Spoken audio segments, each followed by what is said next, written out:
Dernière soirée du Printemps des Libertés, édition 2025, qui a été consacrée cette année au thème de la laïcité à l'occasion du 120e anniversaire de la loi 1905. Et ça a été l'occasion pour nous de faire un jeu de miroir entre laïcité française et laïcité kabyle en particulier. Et là, c'est le volet plus culturel du Printemps des Libertés, au sens où ce Printemps des Libertés vise aussi à promouvoir la création culturelle à Nazir en général. Donc ce soir, on va aborder un thème qui va nous intéresser à double titre, celui du cinéma amazigh ou berbère. D'abord parce que, comme vous le dites dans votre ouvrage, celui-ci, qui est disponible ensuite à l'étage supérieur, je vous cite, vous dites « On constate le peu d'attention en termes d'analyse accordée au film amazigh dans les études cinématographiques, à l'exception notable du travail de Frédéric de Vaux-Yahi. » Et l'autre intérêt pour nous, ici, en tant que responsable associatif et chargé souvent de programmation culturelle, c'est vos ouvrages qui référencés, où l'on trouve effectivement un certain nombre de titres et autres. C'est une mine pour nous, au sens où c'est une mine pour programmer, pour prendre des initiatives associatives et culturelles. Et donc, il nous intéresse aussi à ce titre-là, dans le cadre de nos programmations. Alors, je vais vous présenter, c'est pas très difficile, vous êtes tous les deux à l'INALCO. Daniel Vérola, donc vous êtes professeur de littérature et art berbère à l'INALCO. Vos sujets d'enseignement sont la littérature et l'art berbère, le cinéma amazigh et l'internet amazigh berbère. Peut-être, si on a le temps, je vous poserai une question qui n'était pas prévue sur le sujet. Amar Amziad, vous êtes aussi enseignant en langue et littérature berbère à l'INALCO. Vous êtes un spécialiste de la littérature berbère et votre thèse, par exemple, portait en 2008 sur tradition et renouvellement dans la littérature kabyle, qui était dirigée par Abdallah Boudfour. Voilà. Vous êtes tous les deux auteurs d'un certain nombre d'ouvrages, d'articles, etc. Donc ce soir, c'est le cinéma amazigh et les autres médias. Alors c'est dans l'ordre, c'est celui-ci aussi. Le cinéma berbère de la méconnaissance au Festival national, qui est paru chez Cartalar en 2019, si j'ai bien le souvenir. Et le cinéma amazigh berbère, le sens de la mise en scène comme espace de communication, sous votre direction, qui était chez l'Harmattan. Alors, on s'est posé une question de méthodologie, c'est-à-dire comme c'est vous les spécialistes, vous les universitaires, hein, donc je me suis rangé, mais il y a eu des débats entre nous. Est-ce qu'on commence par évoquer d'abord une définition de ce qu'est le cinéma amazigh, ou est-ce que l'on part d'un exposé du corpus et de son historicité, de ses continuités, de ses ruptures? On a décidé de commencer par les définitions. Alors, comment définiriez-vous le cinéma amazigh, sachant qu'évidemment, ce qui est central, mais on verra que c'est un peu plus compliqué que ça, c'est la langue kabyle qui va spécifier le cinéma amazigh. Qui veut répondre? Alors peut-être je peux commencer. Oui. Excusez-moi. J'ai oublié l'annonce. Et on a d'abord une annonce à faire justement pour une projection. Venez, vous allez à la table. Excusez-moi, je suis parti comme une Formule 1, j'aurais dû commencer doucement. Voilà, vous allez nous présenter une projection qui va avoir lieu en face. Juste en face, en fait. C'est pas grave, c'est pas grave. Ça va? Ok. Bonsoir tout le monde. En fait, là, je vous propose en fait une projection de mon dernier film. Hein. C'est un long métrage. Je l'ai appelé Azamoul. Azamoul, c'est-à-dire tout simplement le symbole. En fait, c'est une histoire, bon, voilà, c'est une fiction bien sûr, mais qui raconte quand même une histoire douloureuse de la décennie noire algérienne, surtout la femme kabyle. Et voilà, tout simplement, je raconte ce qu'a subi la femme algérienne, particulièrement kabyle. Voilà, je vous invite, si vous avez le temps, de passer voir le film avec nous. C'est vendredi. C'est vendredi à partir de 19h. Voilà. Petit balcon. On a appelé l'annexe il y a quelques années. Voilà. Et puis on aura l'occasion peut-être de décortiquer un petit peu le film, de raconter chacun son histoire, parce que voilà, la décennie noire, j'imagine que c'était un passage très dur pour tout Kabyle, pour toute Algérienne. Voilà. J'en reste là. Jamel Guenif. Alors, je vais faire quand même un petit peu ma promotion, si vous permettez. Hein.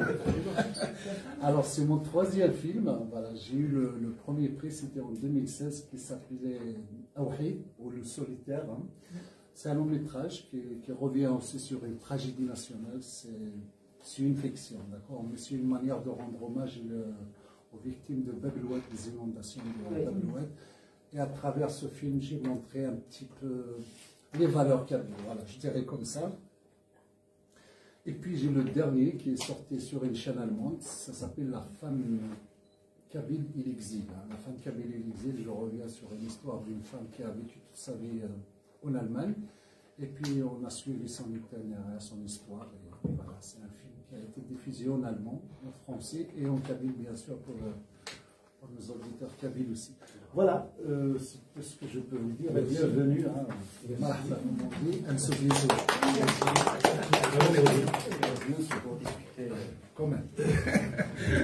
Alors donc première question, effectivement, c'est est-ce que la langue kabyle est l'élément déterminant dans la définition du cinéma amazigh? Et quand je dis langue kabyle, peut-être qu'il faudrait parler langue berbère, il faudrait parler des langues berbères, parce que vous allez nous préciser ce qu'il en est. Alors, qui veut commencer? Je respecte le code de l'ENS, donc. Ah, oui.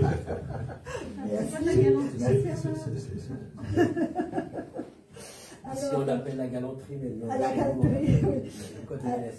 Alors, je voudrais vous saluer tous et merci pour cette invitation pour être ici échanger un peu avec vous sur ce thème du cinéma et des films amazigh, berbères, kabyle.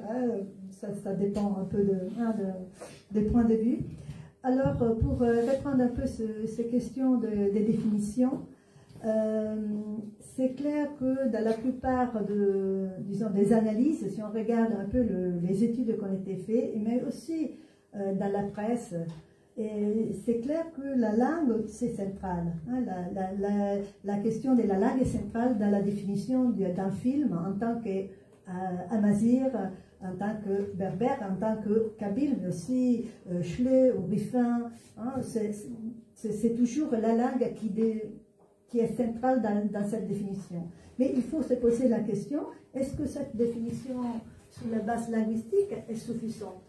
Est-ce que c'est la seule suffisante? Et alors, par exemple, vous avez mentionné le travail de Madame Devaux. Madame Devaux, par exemple, considère aussi deux autres éléments. La langue, évidemment, mais aussi la nationalité ou l'origine, disons, du réalisateur ou de la réalisatrice, et l'ensemble des valeurs, l'ensemble des éléments narratifs qui sont présents dans un film. Hein. Donc, elle a déjà élargi cette définition. Alors, de mon côté, et là, c'est évidemment un élément de débat avec vous et d'échange avec vous. De mon côté, je pense que c'était très utile d'utiliser cette définition fondée sur la langue pour regarder au film dans une ou l'autre des variantes amazigh, mais que nous pouvons utiliser une autre notion, que c'est la notion d'espace cinématographique amazigh, pour considérer tous les croisements, les interactions qu'on retrouve dans la création cinématographique. Et je vous donne un exemple. Vous connaissez tous, évidemment, et toutes, La colline oubliée de Bouguermour, mais vous savez aussi probablement que Bouguermour a produit dans toute sa vie aussi dans d'autres langues. Il a produit des films en arabe dialectal et en français. Et c'est vrai, on peut dire que c'était la censure, c'était l'oppression. Oui, c'est certainement. Mais il a fait. Et par exemple, si vous regardez sur YouTube, il y a ce petit film qui s'appelle La Grive, et que c'est magnifique. Hein? Et c'est tout joué en Kabylie, avec des personnages, un monde très clairement marqué par cette Kabylie, mais parlé en Darija parce qu'on ne pouvait pas faire différemment. Et alors là, par exemple, pour moi, ces films qui n'est pas un kabyle, mais c'est quand même un film qui participe de cette production artistique de l'espace cinématographique amazigh.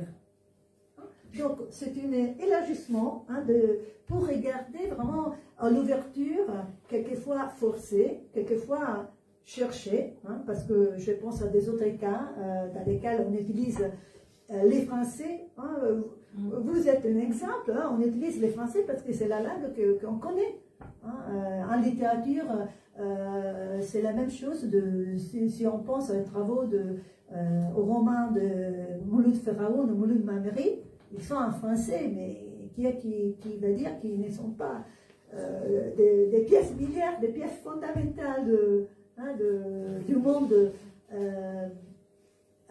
disons, de la réflexion sur le monde kabyle, par exemple. Oui, j'aimerais bien ajouter quelque chose, si vous permettez. C'est bon. Je fais référence à ce que Hajjaj lui-même disait. Il disait, il y a quelques mois, j'ai assisté à une conférence qu'il a faite à la Maison de la Culture de Tizi Ouzou. Il disait ceci: est-ce que la langue amazigh suffit pour définir le film amazigh?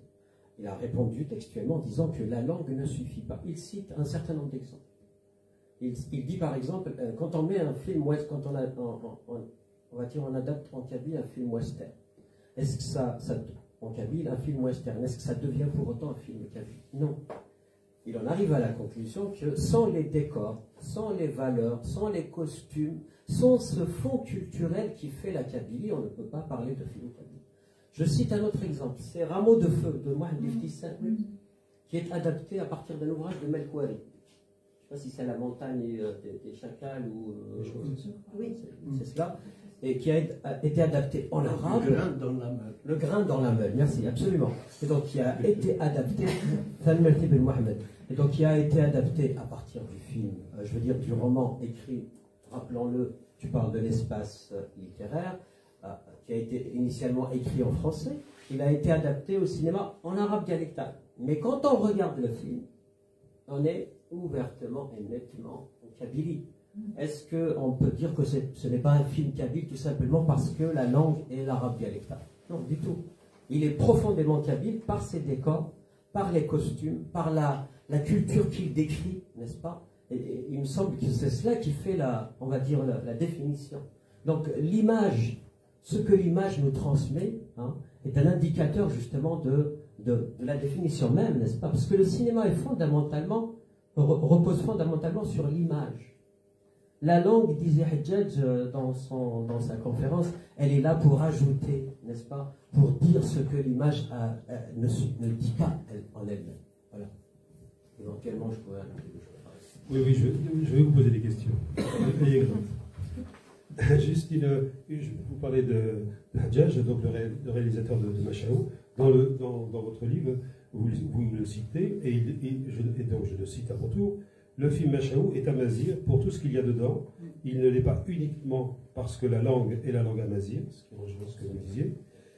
Et au-delà du film Machaou, je considère que tout film qui parle des valeurs profondes de la société algérienne est un film amazigh, parce que ce sont tous les Algériens qui sont amazighs, même s'ils ne maîtrisent pas la langue.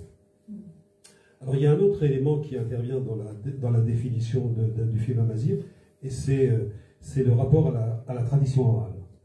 C'est la façon dont se réapproprie le réalisateur ou la réalisatrice cette tradition orale, et qu'est-ce qu'il en fait. Et vous montrez effectivement que non seulement il se réapproprie, mais il transforme justement dans le film cette tradition orale. Alors est-ce que vous pouvez vous dire, parce que c'est le thème de votre article, ça.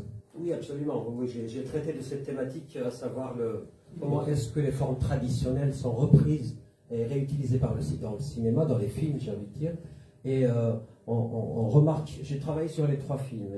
Sur 3 films, La colline oubliée, Mimzran de Ali Mouzaoui, Machaou, et accessoirement sur le Fardin Souman. Parce qu'il est paru, on va dire, après.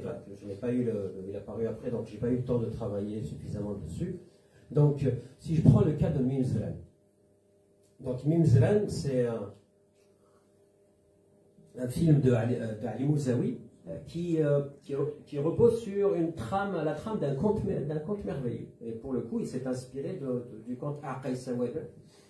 Il a pris un certain nombre de motifs n'est-ce pas? Ben Mohamed me dira peut-être autre chose par la suite, mais on verra dans le débat. C'est spécialiste de contradictions. Absolument, spécialiste des contradictions. Et donc, il utilise le conte comme une trame narrative. Bien évidemment, il apporte des transformations. Si je prends le cas du conte Aqi Saweden, c'est l'histoire d'une sœur qui naît, elle naît après que ses frères ont fait un serment. Si le nouveau-né est une fille, nous quitterons le foyer familial. Et donc, ça c'est dans le conte. Mais dans donc les frères, les 7 frères, ils partent, ils quittent le village, ils vont dans une autre contrée. Et il aurait fallu que la sœur aille les récupérer en utilisant un certain nombre de procédés, notamment avec des formules magiques, un certain nombre de choses qui reviennent sous forme de bribes dans le film de Mousaoui. Sauf que Mousaoui, la finalité chez Mousaoui n'est pas de raconter un conte, mais de s'en inspirer. Alors il prend le cas dès le début d'ailleurs du film, c'est une histoire d'amour qui est au départ justement du récit. Le récit commence par une histoire d'amour et on retrouve ce motif des 7 frères qui sont partis, mais sous une autre façon. Mimzran, c'est ainsi que se nomme le personnage. Mimzran est amoureuse d'un personnage qui s'appelle Hennouch, n'est-ce pas? Et donc elle lui dit, si tu veux que notre histoire en filigrane, si tu veux que notre histoire continue, parce que si je n'arrive pas à récupérer mes frères, c'est-à-dire à les faire revenir, je risque d'être, je cherche le terme, je risque de ne pas pouvoir accoucher. Et donc, si vous voulez, le motif, il change. Ce n'est plus la quête des frères qui est importante, mais surtout leur histoire d'amour qui est menacée par l'absence des frères. Donc, si vous voulez, ça devient un motif, le motif narratif initial qui va j'ai envie de dire, qui va faire fonctionner tout le récit. Donc, de fond en comble, du début jusqu'à la fin, le personnage va en quête de ses frères.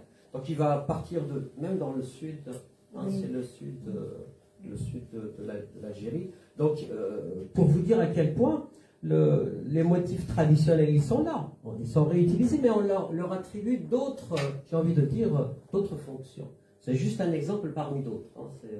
Bien évidemment, il y a aussi la forme traditionnelle du chant qui revient et qui irrigue tous les récits filmiques. Je pense à ces voix de Dura, par exemple, de Taous Amrouche, d'Ali Amran récemment dans Fadman Soumer. Et cette voix-là, c'est la voix ancestrale en quelque sorte. Mais cette voix, le chant a d'autres fonctions. Si vous prenez le cas de Fadman Soumer, le barde incarné par Ali Amran est là justement pour mobiliser les troupes à travers ces chants.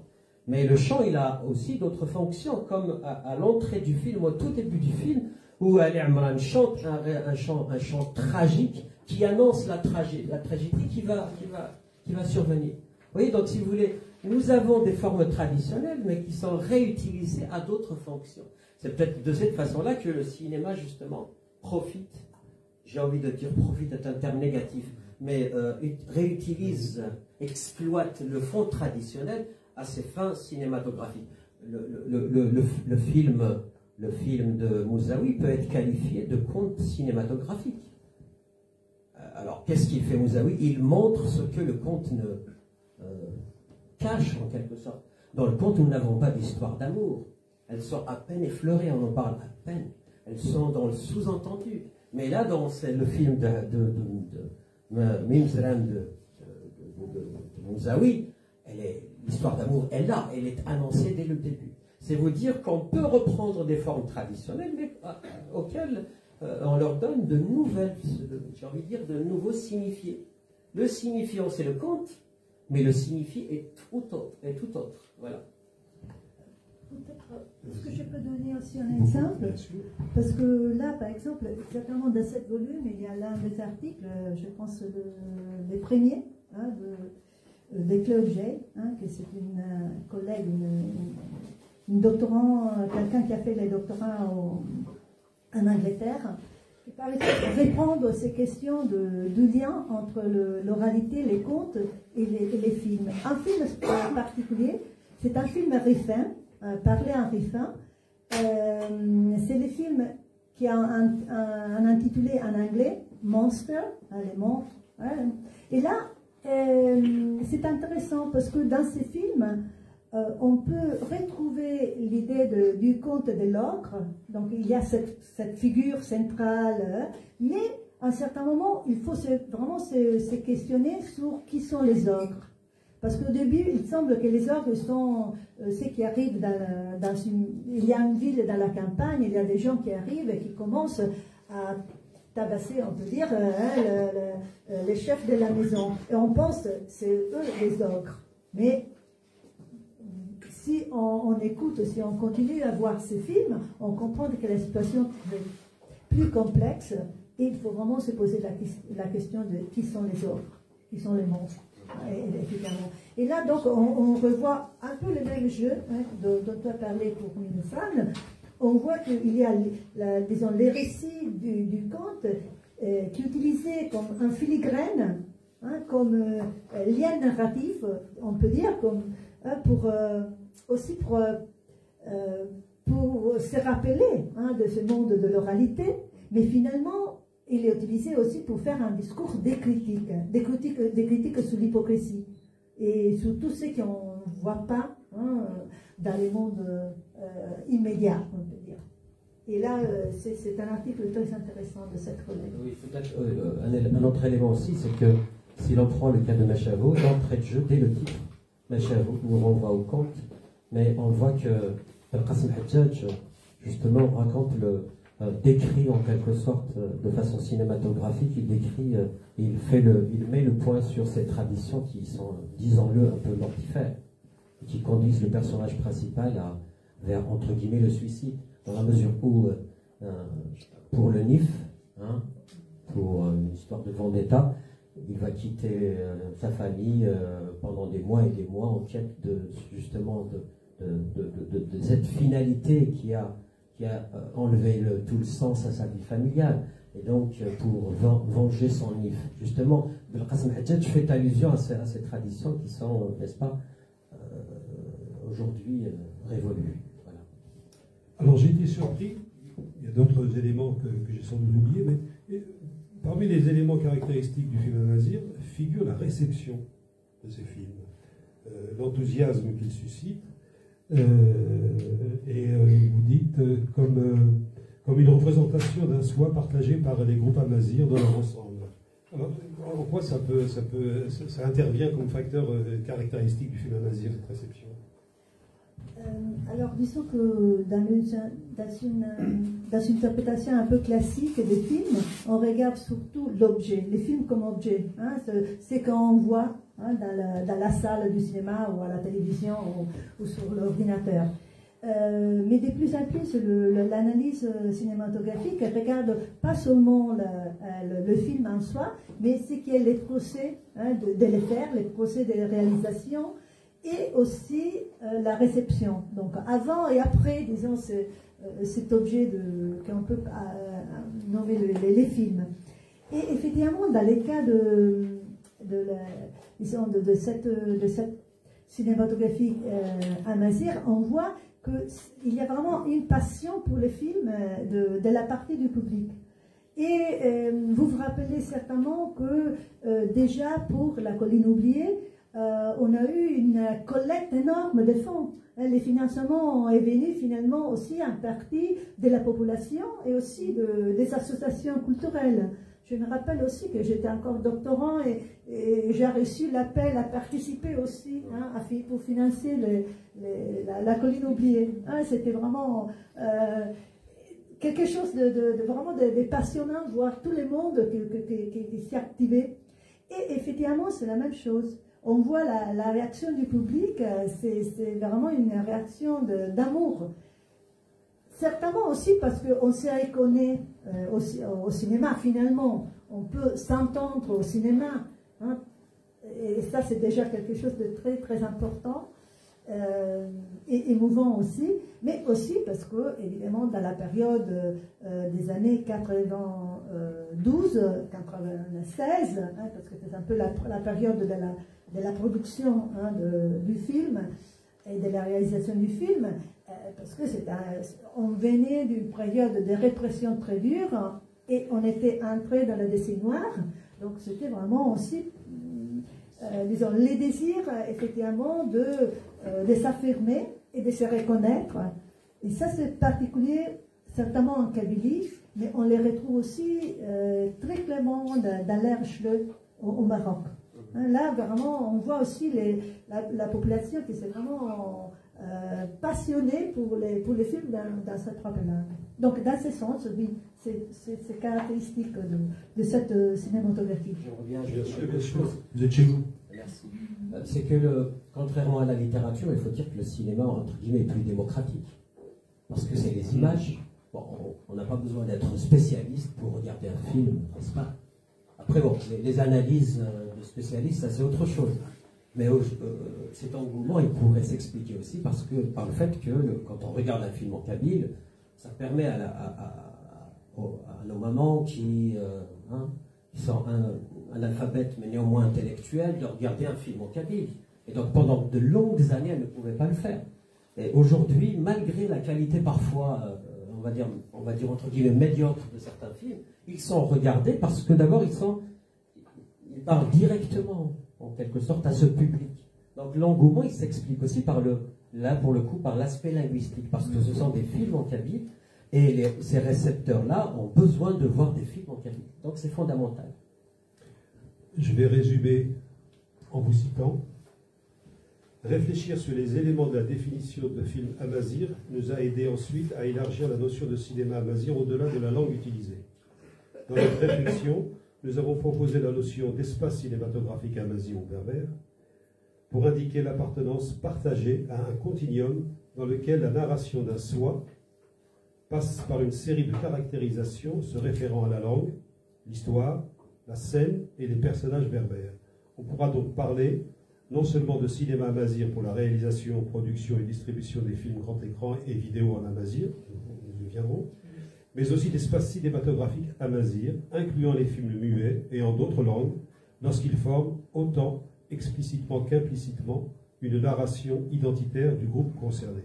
C'est donc une définition large, inclusive, que vous proposez.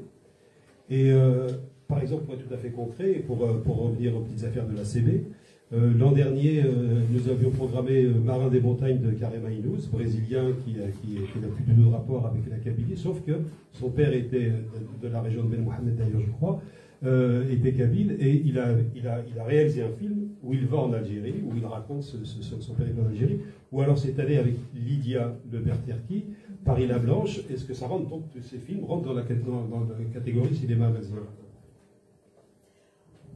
Alors, merci pour cette question. Évidemment, vous avez vu cette définition. Cette définition, effectivement, c'est comme je disais au début, veut vraiment essayer d'intégrer toute cette production dans cet espace créatif, ou artistique, comme on vient de dire. C'est-à-dire, au lieu de donner disons, des paramètres d'inclusion et d'exclusion, parce que si on donne des paramètres, des caractérisations, qu'est-ce que c'est le film amazigh? Alors ça veut dire qu'il y a ceux qui font partie, ceux qui ne font pas partie. Évidemment, si on fait une inclusion, on fait aussi la séparation. Et alors là, cette notion d'espace artistique, d'espace cinématographique veut élargir la définition et inclure le plus possible ceux qui travaillent dans cet esprit de penser, réfléchir et créer par rapport au monde amazigh. Soit qu'il s'agit de l'éducation, soit qu'il s'agit de l'utilisation d'une autre langue. Et évidemment, les cœurs, dans quels sont les centres de cet espace cinématographique, restent bien entendu cet amour et cette centralité de la langue. Mais il y a de plus. Donc il y a tout ce qui vient de la publication, je voulais dire, mais de la réalisation dans plusieurs langues.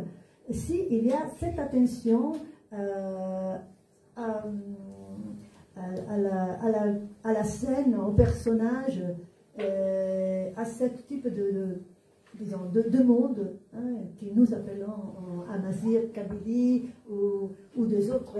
Parce que j'imagine que ici on parle toujours et surtout de Kabylie, mais évidemment la Mazighité c'est plus élargi. Il y a les Montchaouia, il y a les Touaregs, il y a en Libye tous les Nefoussa, il y a les mondes de Siwa en Égypte, comme vous savez. Et chacun essaye de recréer son propre identité dans quelque manière, de se réfléchir à travers sa propre langue, mais aussi dans les autres langues. Et ça peut être en français, ça peut être en néerlandais, mais ça peut être aussi en arabe. Ça dépend des situations. Donc oui, je pense que cette notion d'espace créatif, artistique et cinématographique à Amazigh élargit l'essence et la définition de films Amazigh et kabyle pour être plus inclusive, plus flexible. Alors on va passer au deuxième volet de notre méthodologie. On va évoquer la production, le corpus. On va distinguer dans un premier temps les films long métrage, plutôt d'auteur, et puis toute la production vidéo. Et là on va voir qu'il y a un grand décalage numérique, parce que dans votre livre, vous recensez seulement une vingtaine de longs métrages, ce qui est à la fois... Et là pour le coup, vous nous donnerez peut-être l'historicité, la continuité des ruptures, mais ça remonte aux années 90. Hein. Donc je pense que les derniers films recensés de 2015 dans les respectifs. Hein. Donc on est sur, je ne suis pas très bon en chiffres, donc c'est 25 ans. Alors, c'est ça à peu près. Hein. Donc une vingtaine de films sur 25 ans, c'est peu quand même. Ah. Oui. Est-ce que tu peux répondre Vas-y, si tu veux répondre, pas de souci. Mais effectivement, d'un point de vue quantitatif, oui, pardon. D'un point de vue quantitatif, effectivement. Mais il faut toujours se dire que quand on jette un regard analytique sur un corpus, il ne faut jamais le séparer de son contexte. C'est-à-dire qu'il ne faut jamais plaquer le modèle du cinéma français sur d'autres traditions. Pourquoi? Parce que ce n'est pas le même parcours, on va dire. Le cinéma amazigh est récent. Il est né récemment, dans les années 90. Donc ce corpus-là, il faut préciser que nous avons un corpus assez réduit, probablement parce qu'il y a peu de moyens qui sont donnés au cinéma algérien de façon générale, et kabyle aussi, en particulier. Donc j'écoutais récemment Ben Qasim Hadjadj qui disait que, ce sont mes termes, pas les siens, c'est lamentable dans un pays comme l'Algérie de ne pas trouver de salle de cinéma pour débattre sur le cinéma. Oui. C'est lamentable de ne pas trouver des ciné-clubs dans un pays où on essaye de produire des films, mais sur lesquels on ne peut pas débattre. Donc il n'y a pas de formation non plus cinématographique. Aujourd'hui, les gens ils se forment sur le tas, comme on dit, mais l'État ne donne pas justement les moyens de... Il fut un temps, Ben Mohamed le disait, il y avait des moyens. Même à l'époque de Boumediene, on avait les moyens de former des cinéastes, ou tout au moins on les envoyait dans d'autres pays. Des techniciens, absolument. Dans les différents métiers du cinéma. Absolument. Si je prends le cas des cinéastes pionniers, je pense à Bougalmoua, bien évidemment, à Hadjadj, à Azdin Meddour, mais également Mouzaoui, ils ont tous fait les écoles occidentales, les écoles de cinéma, donc ils ont été formés. À tel point qu'aujourd'hui, à l'exception de Bougalmoua, paix à son âme, je parle Bougalmoua et Meddour, paix à leur âme, les autres, comme Mouzaoui et Hadjadj, ils continuent à produire, parce qu'effectivement, ils ont reçu une formation qui leur permet de produire, d'envisager des projets artistiques. Mais il faut dire aussi qu'à côté, leurs projets sont financés au moins partiellement. Mais il faut dire qu'aujourd'hui, le cinéma algérien n'a pas de moyens. Les cinéastes n'ont pas de moyens.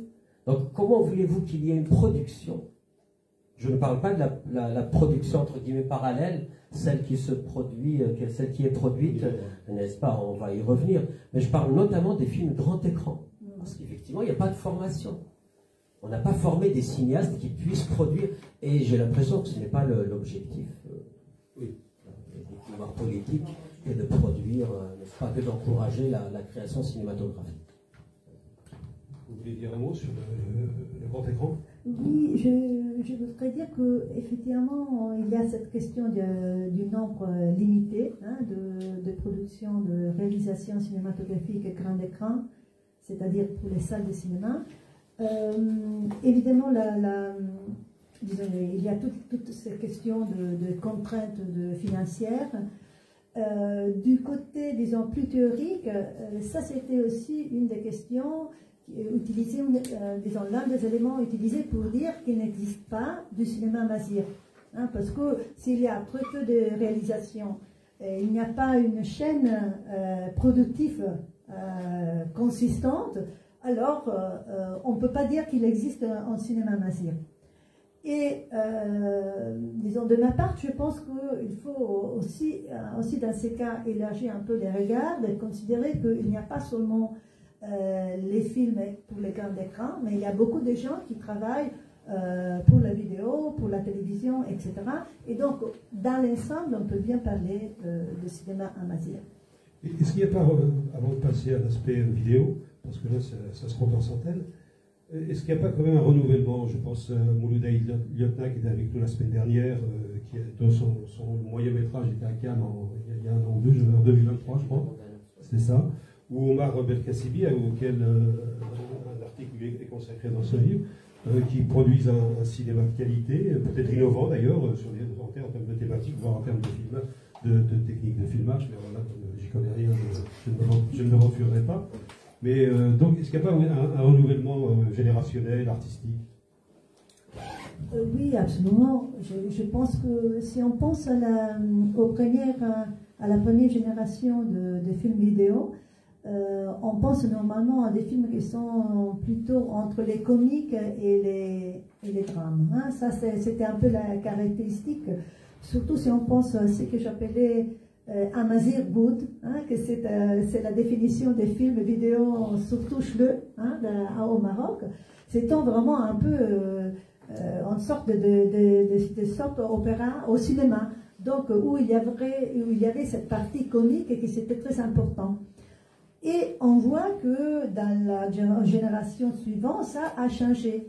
Et donc, on peut utiliser des moyens qui ne sont des moyens techniques, qui ne sont pas ceux disons, ceux plus professionnels, parce qu'ils sont très coûteux, on n'a pas cette possibilité. Donc, on est quand même dans la vidéo, mais les sortes de thèmes et aussi l'expression du récit est différente. Effectivement, on voit une attention au scénario, par exemple, et une attention à l'utilisation de la caméra, qui sont bien plus professionnels qu'au début. Ça, c'est certainement c'est clair.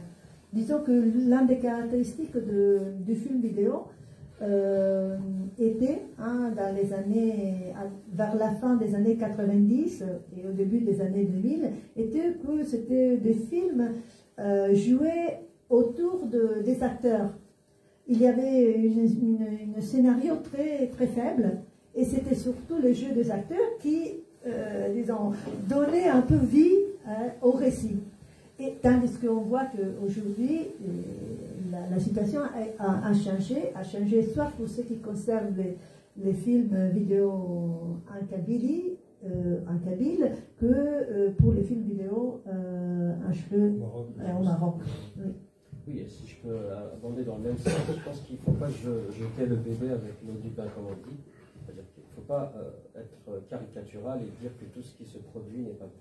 Bon, effectivement, on va s'acheminer vers une sorte de filtrage, bien évidemment, comme la production littéraire en langue kabyle. À un moment donné, aujourd'hui, on a un corpus très important de romans kabyles, mais à un moment donné, on va procéder à la sélection. Il y a des romans qui vont rester, en quelque sorte, qui vont devenir des classiques, et d'autres qui vont disparaître. Donc, il en est ainsi de la production cinématographique. Il faut dire que malgré le peu de moyens dont disposent les jeunes réalisateurs, ils sont dans ce renouvellement. Je peux citer un certain nombre d'exemples. Vous citiez tout à l'heure le cas de Belkacemi, qui a quand même une certaine formation. Hein. Mais on peut citer d'autres exemples, comme Ali Beknou, par exemple, qui n'a pas fait une formation il faut dire qu'à un moment donné, il a commencé comme acteur dans La Colline oubliée. Et puis il s'est formé de façon autodidacte. Il a travaillé dans le ciné-club de la Maison de la Culture de Tizi Ouzou. Aujourd'hui, il est capable de faire de bons films. Qu'importe le regard des spécialistes qui peuvent avoir un regard critique sur certains films, il faut dire que dans cette matière, il y a quand même des choses qui émergent, qui sont de qualité. Donc, je ne serais pas aussi pessimiste que certains pour dire que effectivement, il y a une production qui, avec le temps, va s'affiner. Parce qu'il faut rappeler systématiquement que nous n'avons pas de moyens. Et donc, quand on n'a pas de moyens, on produit parfois des films qui sont, allez, on va dire, pas d'une mauvaise qualité, mais pas de la qualité escomptée. Mais avec le temps, ces cinéastes-là, ils se forment, ils font l'effort de se former. Donc c'est très important d'en tenir compte. Dans un pays qui a les moyens, mais qui ne les donne pas. Voilà. Et peut-être si je peux ajouter encore un autre point, il faut vraiment considérer que la résistance, disons, intellectuelle et artistique passe évidemment à travers la réalisation des grands films, mais cette résistance est passée aussi à travers l'utilisation de la vidéo. C'est-à-dire que là où les États n'en donnent pas les moyens, et au contraire, dans plusieurs cas, ils vont vraiment ils vont faire de la censure. Alors, prendre la caméra vidéo, faire des films, ça, dans sa propre langue, ça exprime aussi la résistance. Hein, je pense que ça, c'est un élément à considérer très important. Et, encore une fois, pour ce qui concerne les films vidéo marocains Schleu, on retrouve par exemple une grande continuité avec les théâtres, les jeux de théâtre. Donc, ceux qui font, disons, les premiers films vidéo, sont finalement des gens qui viennent du théâtre. Et donc il y a une très grande continuité entre ces deux genres. Et juste pour rappeler que là on parlait de vidéos, donc une vingtaine de longs métrages pour les films d'auteur. Vidéo, c'est plusieurs centaines, que ce soit au Maroc, que ce soit en Algérie, en Kabylie en particulier. Ça n'arrête pas. Il y a un marché en fait. Absolument, oui. Il y a 3 films que vous posez comme étant symptomatiques de la masérité de l'Afrique du Nord, qui sont bien entendu Machaou, la montagne de Baya et la colline oubliée. Alors en quoi sont-ils aussi symptomatiques et en quoi sont-ils... C'est toujours une référence qui revient pratiquement dans tous les articles. Bon, il y en a d'autres, il y a aussi Dimanagoun, etc. et d'autres, mais ces 3-là sont systématiquement cités. Et en quoi sont-ils aussi symptomatiques? Ils sont symptomatiques de quoi déjà? La masérité de de la masérité. Effectivement, ils sont symptomatiques de la masérité, je dirais en particulier de la kabylie, parce que ce sont d'abord, ils sont les premiers, absolument. Ce sont les films, on va dire, pionniers, pour ainsi dire. Ensuite, d'un point de vue spatial, ils sont ancrés en Kabylie, il faut le dire. Et puis, ils sont nés à un moment où la Kabylie avait soif de parler d'elle, n'est-ce pas? Et donc, si vous voulez, ces films-là, c'est une représentation, c'est une mise en image de la Kabylie, finalement. Et donc, cette image-là, qui était, on va dire, censurée, il faut dire, par la télévision jusqu'à cette époque-là, on ne parlait pas de la Kabylie, on parlait de l'Algérie de façon générale, sans tenir compte des différences régionales, culturelles, ainsi de suite. Donc, il fallait construire ce qu'on appelle le roman national. Et le roman national ne tolère pas la périphérie, bien évidemment. Et donc, ces films-là, ils sont ancrés fondamentalement en Kabylie, à la fois par le discours également. Parce qu'il faut rappeler que ces 3 scénaristes, Bougalmouh, Mekdour, Hedjadj, ils ont fait les premiers films comme un acte militant, il faut le dire, n'est-ce pas? C'est fondamental. C'est-à-dire que Hedjadj disait à un moment donné qu'ils attendaient juste le moment de pouvoir faire des films en Kabylie. Ils continuent à en faire d'ailleurs. Il en fait en arabe dialectal, mais il continue à en faire aussi en Kabylie.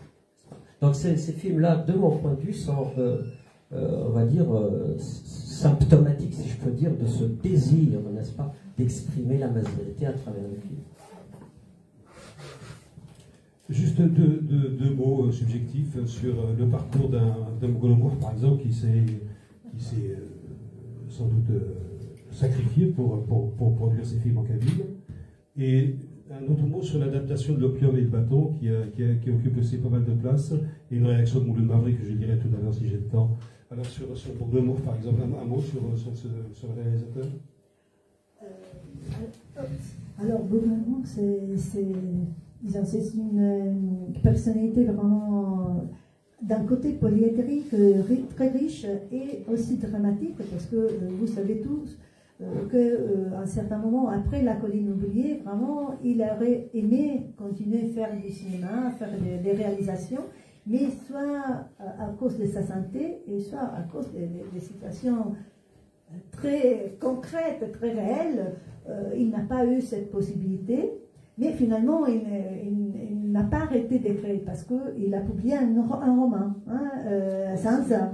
Et donc, c'était en origine, il avait une idée pour faire une scénographie, pour créer un film qui finalement, il n'a pas eu les possibilités de faire. Et donc, il a décidé d'en faire un roman. Et alors, les parcours de Bouguersbourg, c'est vraiment typique. C'était quelqu'un qui plein d'espoir, après avoir passé une certaine période en France, plein d'espoir, va retourner en Algérie. Il pense pouvoir vraiment apporter quelque chose de nouveau et aussi pouvoir utiliser sa langue dans l'ensemble de la cinématographie algérienne. Et il y a un entretien dans lequel il dit: mais j'étais naïf, je n'avais pas compris comment les pouvoirs algériens fonctionnaient. Parce que, évidemment, comme il arrive en Algérie, et il commence à travailler pour pour la télévision algérienne, aussi pour les cinémas, mais il ne peut pas accepter, disons, il est très rapidement viré de cette ambiance, cette situation, cette cycle.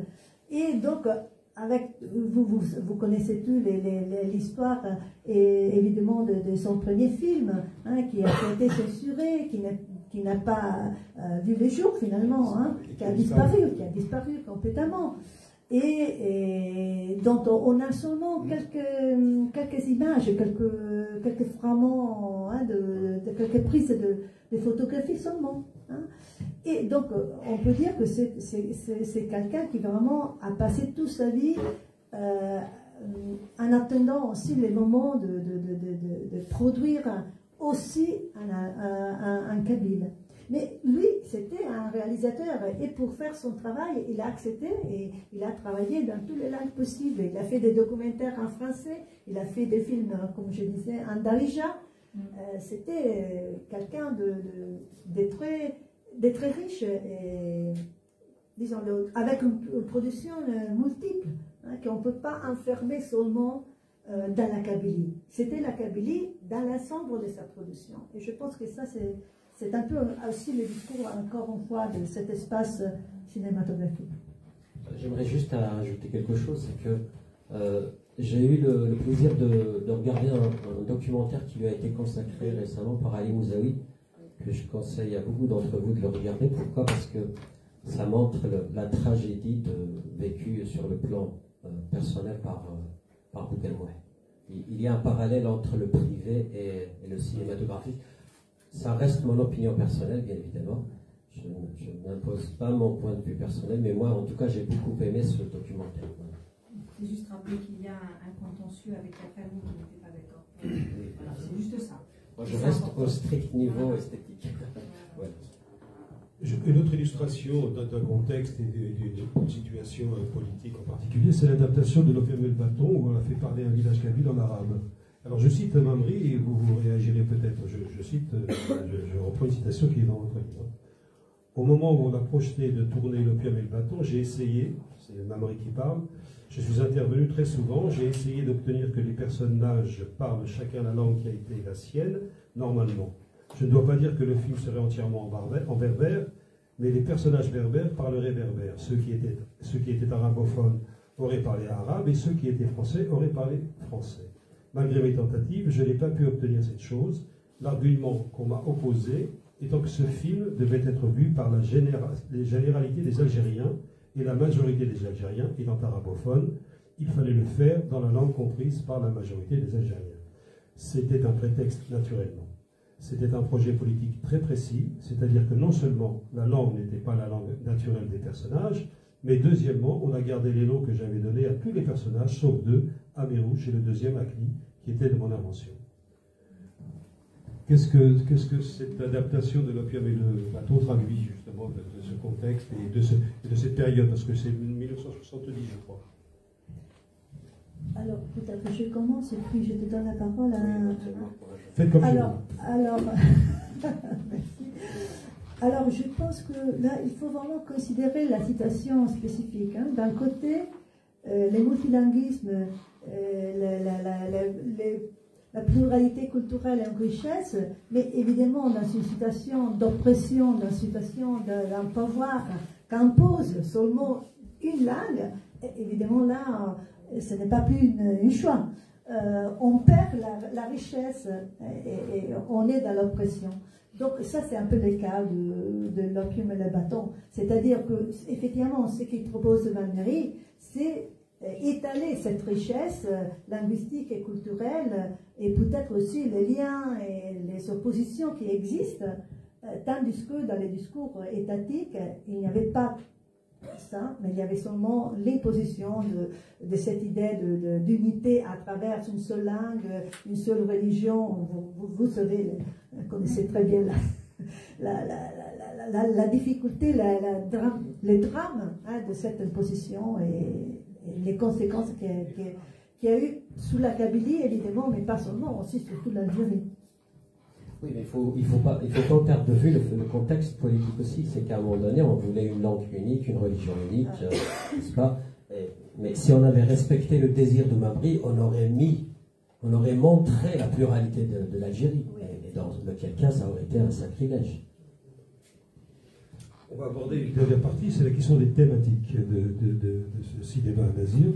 Et l'un des thèmes importants qui revient régulièrement, c'est le thème de la terre. Mais la terre est comme symbole d'enracinement, vous dites, et comme d'ancrage culturel. Alors, vous distinguez, Daniel Merola, vous avez un concept qui est le concept de la construction d'un espace socialisé. Qu'est-ce que ça signifie? Alors, ça veut dire qu'un espace n'est pas seulement n'est pas un espace vide de ceux qui les regardent et de ceux qui l'habitent. Un espace socialisé, ça veut dire que c'est l'espace qui est créé par ceux qui sont dans cet espace. Et dans ce sens, les socialisent. Et je voudrais peut-être élargir de ce jour et dire pas seulement les humaines, mais aussi tous les autres êtres vivants. Hein. Si nous regardons hein, cette question du vivant, hein, donc un espace socialisé, c'est socialisé pas seulement par les humaines, mais aussi par les animaux. Hein, donc, pour la forme d'interaction, oui. Donc c'est ça. Et ça veut dire que on ne regarde pas un espace simplement, disons, c'est pas une carte postale vide. Hein. L'espace est créé par les relations sociaux hein, qui sont créées dans cet espace et qui créent l'espace même. Et ça, c'est un peu, si je peux continuer, ça c'est un peu la question de l'espace aussi dans les films berbères, c'est-à-dire comment l'espace du monde berbère est représenté. Hein, quel type de liens, quel type de relations sociales sont mises en jeu dans cet espace rural ou urbain des films amazirs.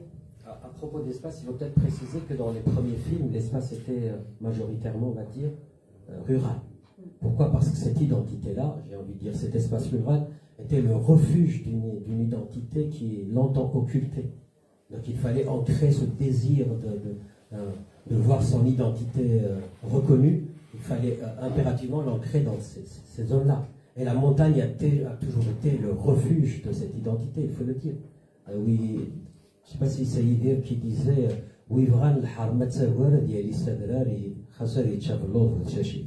c'est-à-dire que qui veut préserver son if, son honneur, doit monter sur les hauteurs, doit C'est Mamri qui disait aussi que les hauteurs se méritent. Donc c'est vous dire à quel point cette montagne-là était le refuge de cette identité. Et c'est ce qui est représenté d'ailleurs dans les 3 films, n'est-ce pas? Je pense notamment à la montagne de Baya, qui est symbolique justement de cet attachement à la terre. La terre dans le film La montagne de Baya est définitoire même de cette identité. Et de ce point de vue-là, on peut considérer effectivement le film Adran Baya comme étant un film identitaire dans ce sens-là. Mais par la suite, il faut préciser qu'aujourd'hui, on est passé, notamment avec les films récents, on est passé vers un espace citadin. Et qui engage avec lui un changement thématique. Et vous nous disiez tout à l'heure, pas la grande ville. Pas la grande ville, oui. Normalement, il y a cet attachement surtout à la ville moyenne. C'est-à-dire, pour la Kabylie, c'est Isuzu, ou peut-être aussi des parties d'Alger, parce que oui, il y a tout ce monde, il y a tous ces liens très forts avec Alger, mais c'est surtout, disons, je pense aussi aux exemples de films rifins, où la grande ville c'est pas Rabat, hein, mais c'est les petites villes comme Oujda, ou comme Nador, dans le nord du Rif, où on parle rifin. Donc c'est là, c'est un peu les caractéristiques de ces films. Retrouver des villes ou des sections dans les cas kabyles, des villes où on peut parler kabyle, hein, et amazigh. Et je pense par exemple aussi à votre film, hein, parce que là il y a aussi ces passages, hein, dans la campagne à la ville, hein, certainement. Oui. Oui. Et là aussi on parle kabyle quand même. Hein, donc, heureusement. Oui. Vous écrivez: la Terre en tant que lieu mythique d'enracinement convoque une autre représentation, celle des personnages féminins. Alors quelle place tiennent les femmes dans ces films?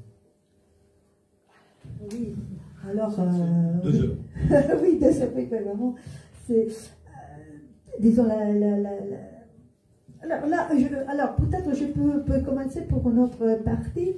On voit qu'il y a la plus grande majorité des réalisateurs sont des hommes. Hein, c'est seulement très récent, les temps de quelques femmes qui ont commencé aussi à être réalisatrices. Donc, il faut toujours se rendre compte que là, on est dans une production masculine qui regarde la femme. Et évidemment, avec un esprit ouvert, mais c'est toujours un regard quand même, hein, qui vient de cette partie. Et les rôles des femmes sont intéressants, sont des rôles forts, hein, mais quelquefois sont aussi très, très classiques, on peut dire. Donc, c'est important, mais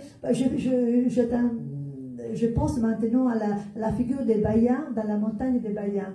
Baya qui exprime vraiment cet attachement radical à la terre, mais aussi à tout un monde d'honneur, d'idées d'honneur, qui c'était aussi la même conception de l'honneur qui va amener à la fin de son propre monde.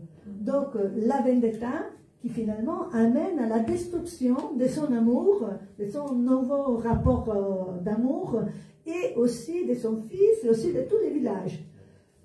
Donc c'est une vision féminine, vraiment, on est dans la tragédie grecque, hein, je veux dire, on mange ses propres enfants, presque.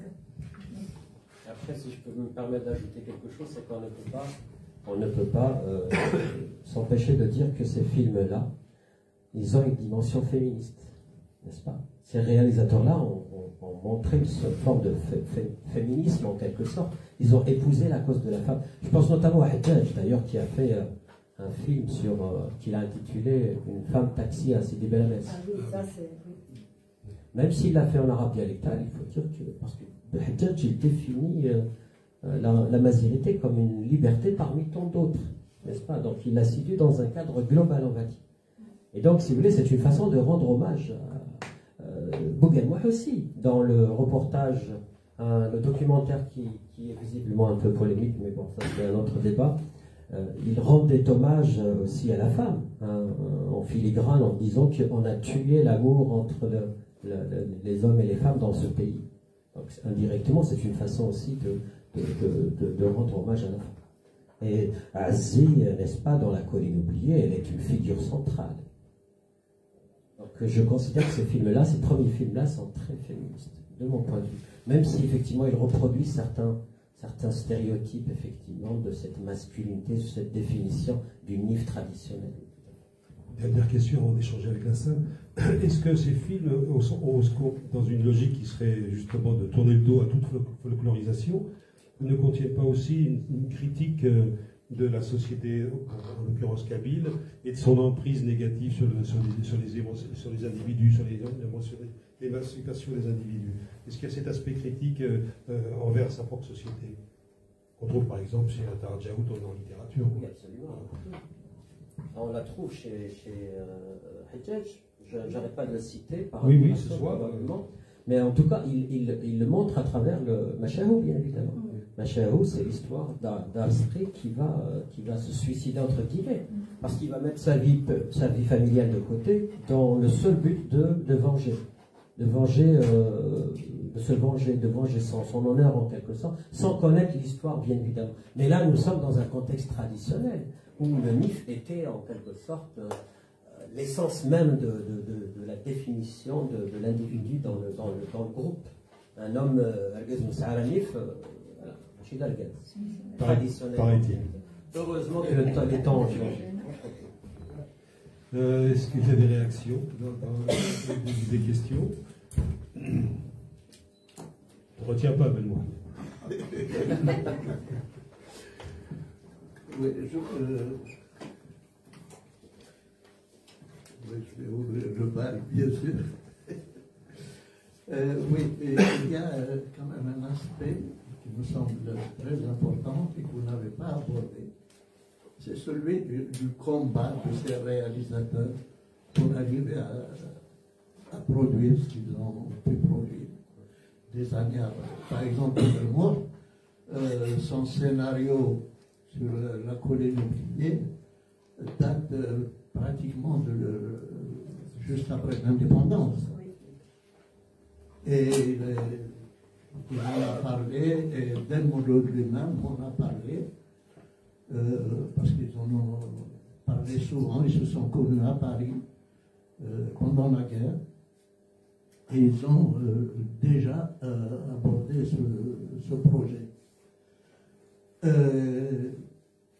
Il y a eu aussi d'autres.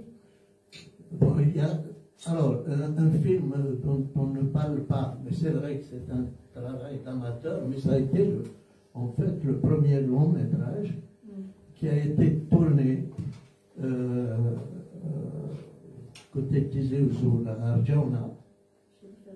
C'était alors, tenez-vous bien, l'armée algérienne a contribué en donnant des troupes, en donnant ses chars, etc. Parce que c'était un film sur la guerre. Et là, les gens parlaient pour la contribution. Il a aussi été fait sous l'égide de la JFLN, donc une organisation du FLN. Voilà. Et dans ce film, les Français parlaient en français et les Kabyles parlaient en kabyle. Hein? J'ai oublié son nom, malheureusement. C'est d'ailleurs l'un des réalisateurs, c'est Ariami. Voilà. Il semble qu'il l'aurait ramené ici, et puis le film s'est perdu, et c'est bien dommage. Bon, c'est pas un chef-d'œuvre, c'est des trucs de guerre, c'est dans la lignée des films d'après l'indépendance, nous sommes les plus forts, les plus intelligents, etc. Bon, ça, c'est pas. Mais il a eu quand même cette possibilité de s'exprimer en kabyle, alors que tout le reste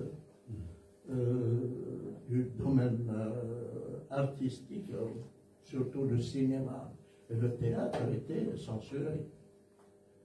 Bon, il y a eu le film dont tu as parlé de Iftisem, les rameaux de feu, il devait le faire en cabine. Et malheureusement, ils lui ont juste permis d'intégrer des chansons chantées par Khadija. Et les chansons, ce sont des textes. Alors, il m'avait donné le livre de Hanoto, que je n'avais jamais vu auparavant, c'est lui qui me l'avait ramené. C'était un livre de son beau-père. Et il m'a sélectionné quelques textes qui étaient largement réactionnaires, donc il m'a demandé de les adapter au film, à l'histoire. Donc j'ai fait un travail sur ces textes-là qui ont été chantés par Khadija. Et alors, un truc intéressant, dans le film, il y avait ces deux chansons, et il y avait une phrase qu'il avait introduite en kabyle lorsque le personnage est allé traverser la rivière. Et alors, là c'est Mohamed, c'est Iftisem lui-même qui me l'a raconté. Le jour où le film devait passer à la télé, et c'est lui-même qui a placé la bande du film, il a tout préparé, et juste 10 minutes, un quart d'heure, ce qu'il lui fallait pour aller chez lui, pour pouvoir enregistrer sur des cassettes VHS, là, je ne sais plus comment ça s'appelle, voilà. C'est pas VHS. Bon, donc, le temps d'arriver chez lui, de placer sa cassette, il voit le film, la scène de la petite phrase en kabyle a été coupée. Il a dû faire pression sur la direction pour qu'on repasse le film, et là il est resté sur place jusqu'à la diffusion du film pour que la phrase passe, pour voir les histoires de censure. Et il y a eu d'autres tentatives comme ça. Il y a eu Sherif Agoul qui a fait un court-métrage. Il a été l'un des premiers. La fille de Jim. La fille de Jim. Oui, la vie de Jim, d'ailleurs, qu'on peut trouver sur YouTube. Qu'est-ce qu'il y a eu encore? Ah oui, il y a eu Azdin Meddour qui avait fait un documentaire sur qui s'appelle la légende la légende de Tiklat. De Tiklat, voilà, la légende de Tiklat. Là, bon, il a écrit le documentaire, il a écrit en français. Il a donné à Ben Ghetaf qui a fait une version en arabe algérien. Et après, il m'a entraîné dans l'aventure pour lui faire la version kabyle. Et la version kabyle a été diffusée par la télé. Et ça, c'était grâce à la présence à la tête de la télévision de Abdoubé. Parce qu'il avait de bonnes relations, avait de bonnes relations avec Abdoubé. Comme quoi, même dans ces trucs-là, les relations personnelles, ça joue. Abdoubé, qui n'était pas pendant longtemps pas spécialiste, pas spécialement berbériste, mais qui, par la suite, après 80, a revu un peu ses positions, et c'est lui qui a permis le passage de ses premiers essais en kabyle. Voilà. Bon, Une autre réaction? les histoires. Hein? Vous voulez réagir? Une autre réaction? Il y a pardon. Je voulais juste dire que Ben Mohamed se plaignait qu'on n'ait pas abordé cet aspect important. C'était pour lui laisser la possibilité de le dire. Merci. C'est déscélarisé. Allez-y. Merci. Alors, permettez-moi de revenir sur... j'ai pris beaucoup de notes, malheureusement, j'ai pris à peu près une dizaine. Hein. Mais je commence par la fin. Ah oui, pardon. Alors, je vais commencer par la fin, en fait.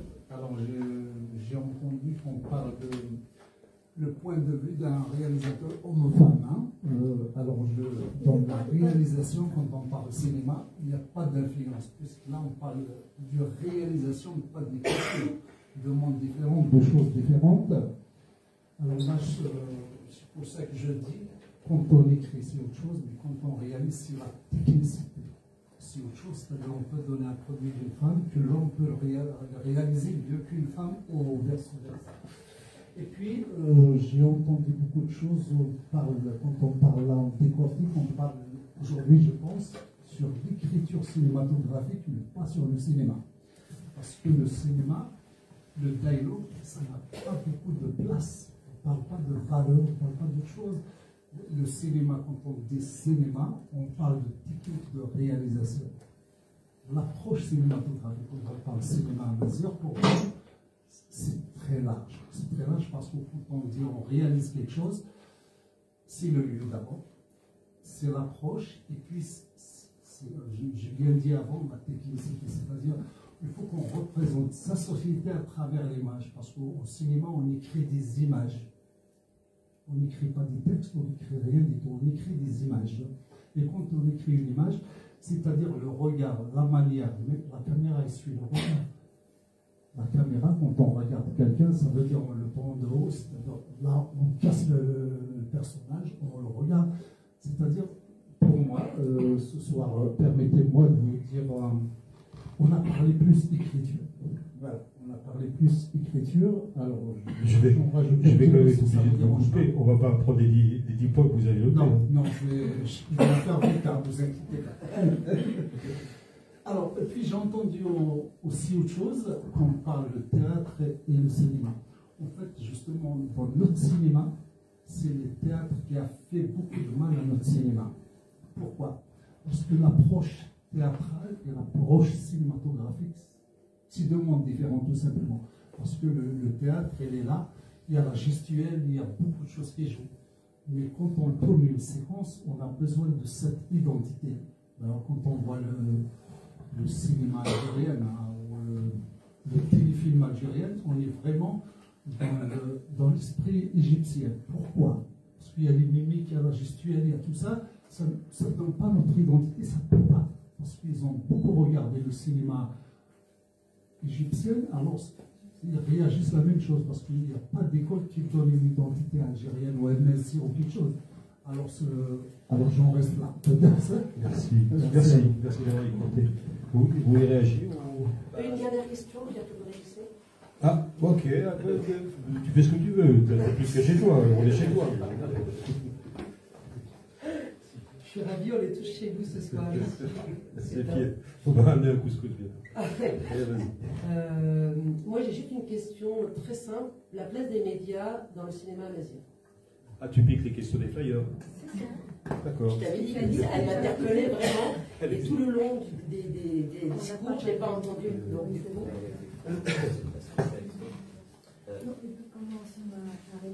Oui, je voulais répondre en disant tout simplement que moi personnellement je ne suis pas spécialiste de cinéma, je suis venu aussi, on va dire, aux études de cinéma grâce à Daniela qui m'a encouragé à travailler sur les rapports entre littérature et cinéma. Je n'ai aucune formation en cinéma. Mais grâce à elle, je m'intéresse davantage, de plus je m'intéresse à tout ce qui est cinéma. Bon, mais sans avoir le regard que vous avez, vous êtes visiblement bien formé en cinéma, mais ce n'est pas mon cas, ce n'est pas notre cas en tout cas. Voilà. Le deuxième point sur lequel je voulais revenir, c'est que vous parliez de théâtre, du rapport entre théâtre et cinéma. Vous disiez qu'à un moment donné, le théâtre a fait du mal. Moi, j'ai envie de voir les choses, j'ai envie de voir l'autre moitié du verre, en disant que ces acteurs-là qui viennent du théâtre, ils ont déjà acquis l'acte de jouer. On dit acting en anglais, le fait de jouer. Donc ils ont cette maîtrise n'est-ce pas, du jeu. Bon, après, quand on les transpose entre guillemets dans un autre contexte, c'est à vous, vous qui êtes technicien, de voir ce qu'ils jouent bien ou pas. Mais en tout cas, on peut pas dire que le théâtre a eu un mauvais impact sur le cinéma mazir, sachant que les premiers acteurs des premiers films, en tout cas, viennent du théâtre et ils ont joué de façon magistrale dans les premiers films. Vous n'avez pas le choix.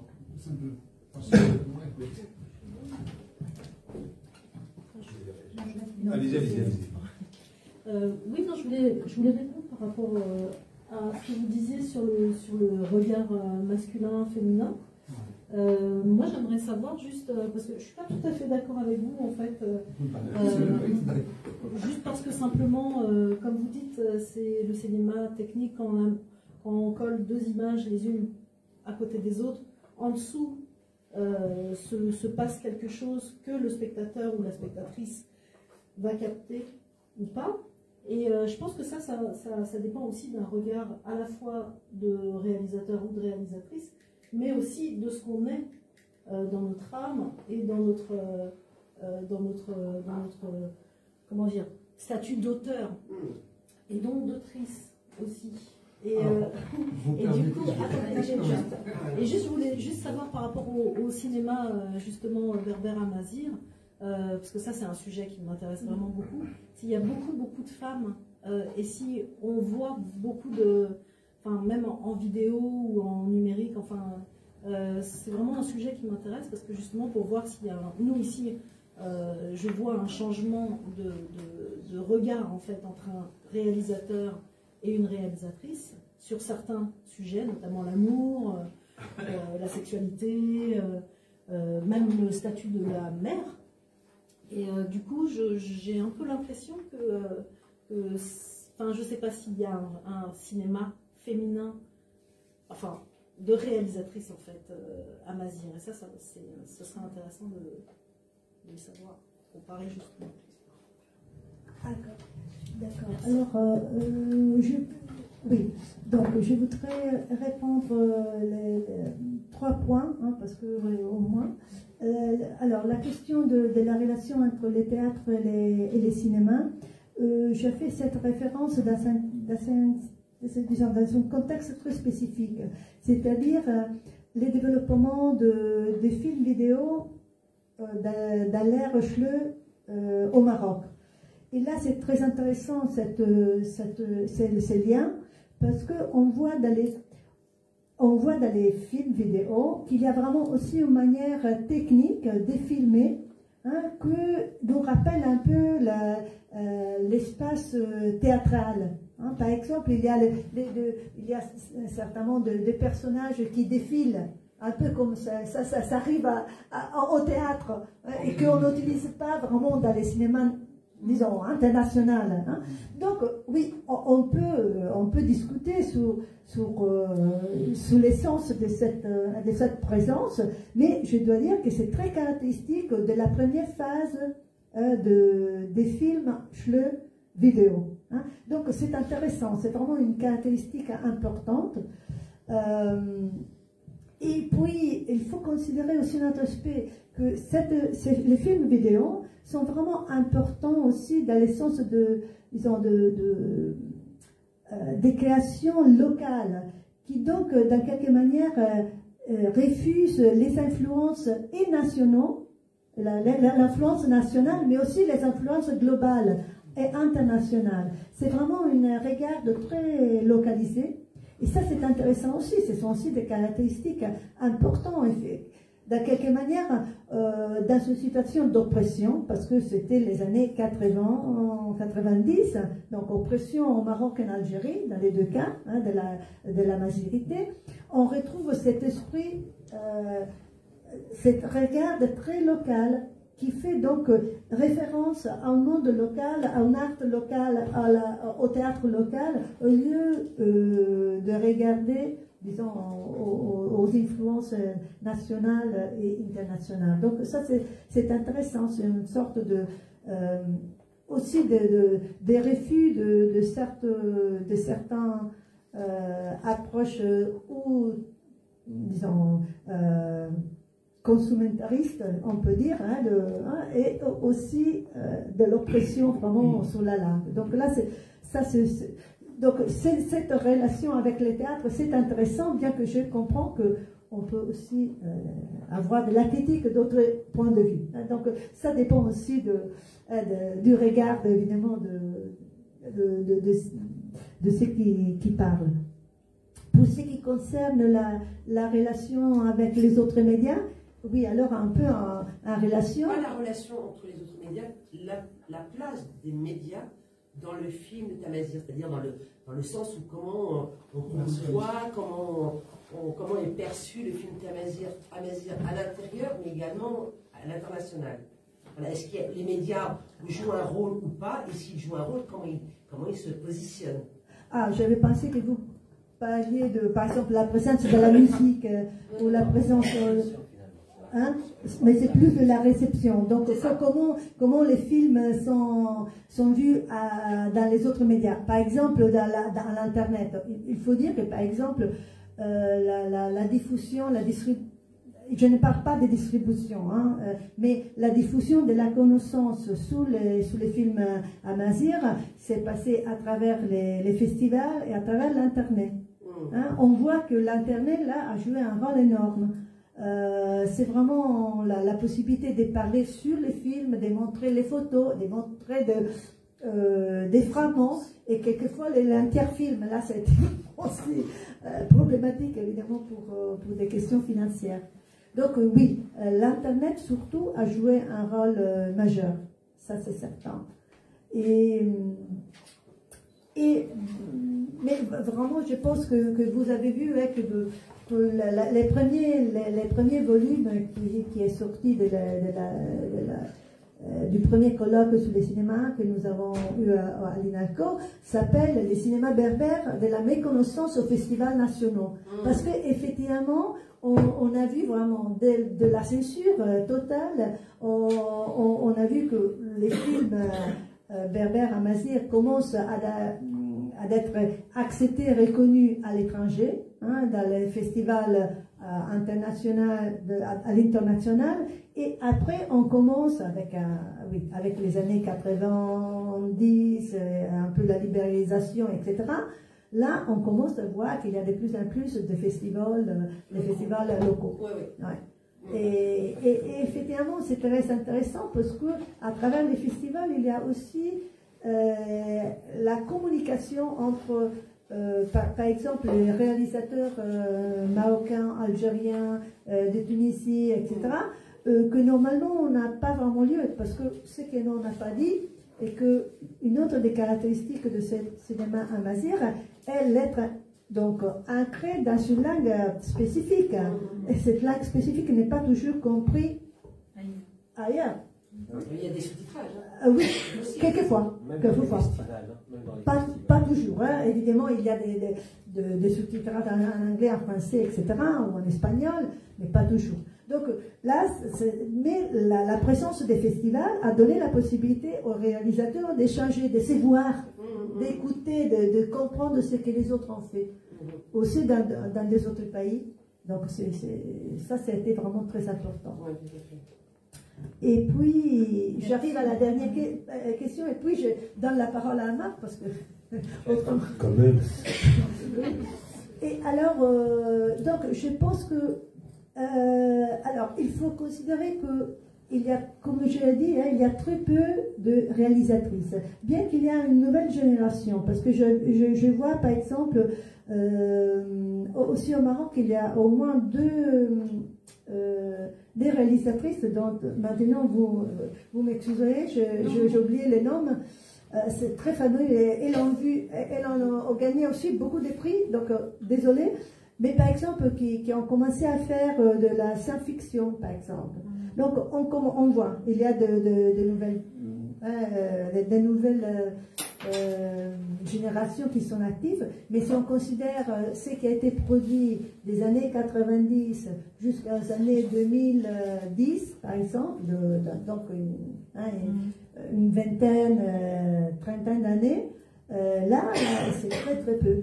Et si je considère notamment la production des femmes kabyles, au-delà du film de Jamil Hamzal, que c'était un peu madame, les tuteurs de madame la ministre, et que c'est un cours, finalement c'est un cours, hein, c'est pas un court-métrage.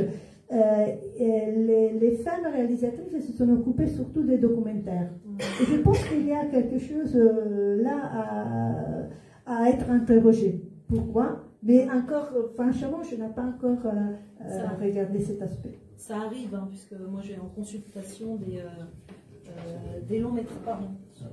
J'ai eu notamment, c'est pour ça que c'était intéressant ce que vous disiez, parce que j'ai eu en consultation, donc je ne vais pas coacher parce qu'elle n'avait pas besoin de moi, mais une réalisatrice justement qui s'appelle Amel Blidi, et elle était sur une résidence où j'étais justement en intervention sur son scénario, et c'est assez intéressant parce que il y a vraiment enfin pour le coup là il y a vraiment un regard qui change, quoi. Et moi j'attends cette venue là, même par rapport à des critiques que j'ai eues moi-même sur mon personnage féminin ou mon personnage masculin dans mon film, enfin des critiques, des questionnements, des choses, des échanges où on ne comprenait pas, par exemple, le tragède du personnage féminin, le simple fait qu'elle s'en aille de son village pour aller chercher son mari. Et moi, j'étais assez hallucinée, que ce soit ici en France ou en Algérie. Hein, c'était quand j'ai montré le film. Donc, alors que moi, j'ai fait juste une fiction. Voilà, c'était... oui. Donc, voilà, oui, effectivement, je pense que ce cinéma-là arrive pour notre plus grand bien. Oui. J'espère. Alors, juste une petite chose par rapport à la réception au niveau des médias traditionnels, notamment les journaux. Les premiers films ont été reçus de façon vraiment, panégyrique, hein, c'est-à-dire vraiment dans l'éloge. Par contre, les films récents sont reçus de façon mitigée. Et pour répondre à M. Guénif, c'était bien ça. Donc, les comptes rendus qui sont faits abordent uniquement les aspects thématiques. Donc, on est justement, faute de maîtrise, faute de connaissance du domaine cinématographique, on reste au niveau de comptes rendus thématiques. Voilà. Vous parlez des journalistes qui n'ont pas de connaissance du cinéma? Absolument. En tout cas, pas pour les comptes rendus qui sont faits sur les films en Asie. Une dernière intervention. Il y a des études. Je ne parle pas des études, je parle des médias. Les médias. Je ne parle pas des études universitaires. Oui, j'ai bien compris. Sans doute. Une dernière intervention de Mohamed. Oui, bon, à ce propos-là, il faut dire qu'on a très très peu de critiques cinéma, de véritables critiques, au niveau de la presse algérienne, je veux dire. Et en Kabyle, il n'y en a pas du tout. On n'a pas de véritable critique. C'est des gens qui parlent d'un film parce que vous lui avez payé à manger, payé quelques bières au bar, etc. Et pour dire, voilà, c'est le meilleur film du monde. Mais quant aux véritables critiques, bon, il y a eu Abdoupé à l'époque, il y a eu 2 ou 3 autres comme ça, mais il y a eu Mouloud Mimoun, quand il était en Algérie, à la Cinémathèque et tout. Il y a Jamal, le frère de Sidi Bémol, était aussi un critique cinéma, mais c'était à l'époque où il existait une cinémathèque, où il existait du débat, etc. Bon. Mais je voulais revenir à Bougarmois.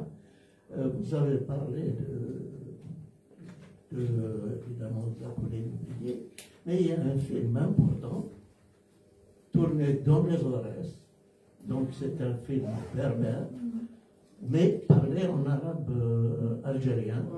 C'est le clip Pierre. Oui. Et c'est dommage que ce film soit passé inaperçu. Non, c'est très beau. Voilà. C'est très beau, on n'en avait pas parlé. Voilà. J'ai donné l'exemple de la grive. Oui, la grive, alors, Kahla ou Bayda, pour moi, c'est. Oui, il faut ça fait deux. Voilà. Non, Kahla ou Bayda, ça peut être n'importe quelle équipe. Voilà, c'est pas. Bon. Merci. Oui, une dernière réaction. Je vous propose de nous retrouver à l'étage. On pourra discuter autour d'un verre. Vous pourrez signer et dédicacer vos livres. Je vous remercie d'avoir accepté l'invitation. Merci.